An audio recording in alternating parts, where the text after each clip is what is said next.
Des images impressionnantes à présent de parachutistes passionnés de sensations fortes et d'histoire. Ils ont voulu, en effet, en France, reconstituer les sauts des soldats de la Seconde Guerre mondiale au moment du débarquement allié.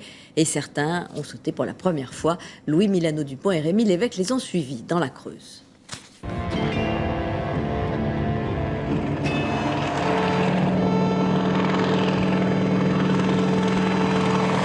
L'avion, c'est un Antonov AN-02, un appareil russe de transport. Le plus gros biplan monomoteur construit de l'après-guerre aux années 90, idéal pour le saut en parachute.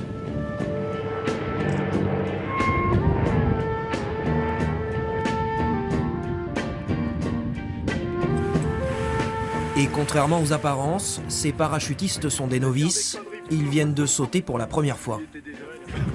Des sacrés souvenirs, mais là, c'est vrai, ça vous a plu? C'est à l'ancienne. Il n'y a pas de quoi diriger.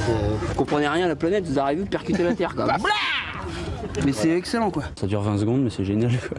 C'est génial. C'est monstrueux. Ces jeunes recrues ne sont pas des soldats, mais des passionnés de reconstitution historique. Principale référence, la Seconde Guerre mondiale.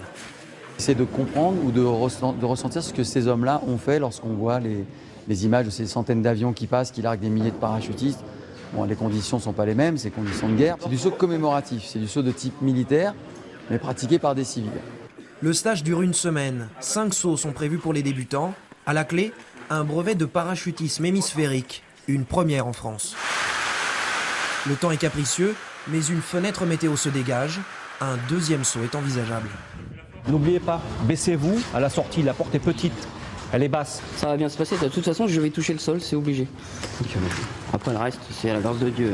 À l'inverse du parachutisme sportif classique, ce largage de type militaire se fait particulièrement bas. là, on va sauter à 400 mètres d'altitude. Un saut de combat, c'est entre 250 et 300 mètres. Car ces parachutes sont peu dirigeables et plus dépendants du vent. Leur ouverture n'est pas commandée, c'est une sangle reliée à l'avion qui la déclenche. Une fois en l'air, quelques courtes minutes pour profiter, avant un atterrissage brutal. Vous êtes fait mal? Non, ça va. Ni tout à l'heure, ni là. Mais bon, il faut quand même être préparé. On n'arrive pas comme une fleur, quoi. Le terrain est souple, donc c'est relativement facile. Leur brevet en poche, ces nouveaux parachutistes pourront participer au saut commémoratif du débarquement en juin en Normandie et en août en Provence.